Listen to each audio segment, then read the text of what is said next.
شروع کرتا ہوں اللہ کے نام سے جو بڑا مہربان اور نہایت رحم کرنے والا ہے۔ حضرت عبداللہ بن عباس رضی اللہ تعالیٰ عنہ سے روایت ہے کہ میں نے رسول اللہ صلی اللہ علیہ وآلہ وسلم سے سنا، آپ فرماتے تھے کہ وہ شخص مومن نہیں ہے کہ جو خود شکم سیر ہو کر کھائے اور اس کے برابر میں رہنے والا اس کا پڑوسی فاقہ سے ہو۔ تشریح یعنی اپنے پڑوسی کی بھوک اور فاقہ سے بے نیاز اور لاپرواہ ہو کر اپنا پیٹ بھرنے والا آدمی اگرچہ وہ 70 پشتوں کا مسلمان ہو، حقیقت ایمان سے بے نصیب ہے، اور سنگ دلی اور خود غرضی کی یہ کیفیت شان ایمان کے بالکل منافی ہے۔ ہم مسلمانوں کا اپنے پڑوسیوں کے ساتھ اور عام بندگان خدا کے ساتھ جو معاملہ اور برتاؤ ہے اس کو سامنے رکھ کر رسول اللہ صلی اللہ علیہ وآلہ وسلم نے ان ارشادات کی روشنی میں ذرا ہم اپنے ایمانوں کا جائزہ لیں اور دیکھیں کہ آپ کی ان احادیث کی رو سے ہمارا مقام کیا ہے اور ہم کہاں ہیں۔ حضرت ابو ہریرہ رضی اللہ تعالیٰ عنہ سے روایت ہے کہ رسول اللہ صلی اللہ علیہ وآلہ وسلم نے فرمایا، آدمی کے اسلام کی خوبی اور اس کے کمال میں یہ بھی داخل ہے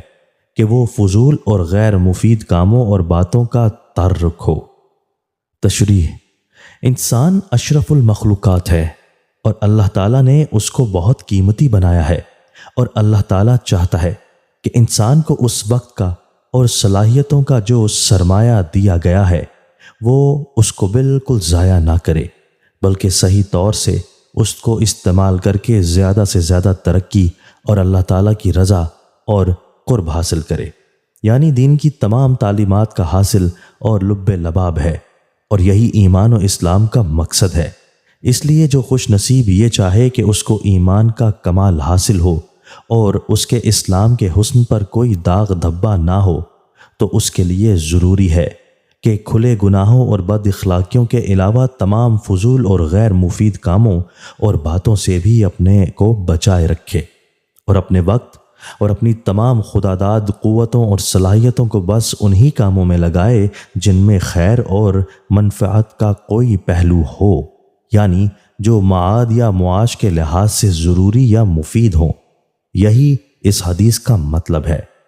جو لوگ غفلت سے لا یعنی باتوں اور بے حاصل چیزوں میں اپنا وقت اور اپنی قوتیں صرف کرتے ہیں، وہ نادان جانتے نہیں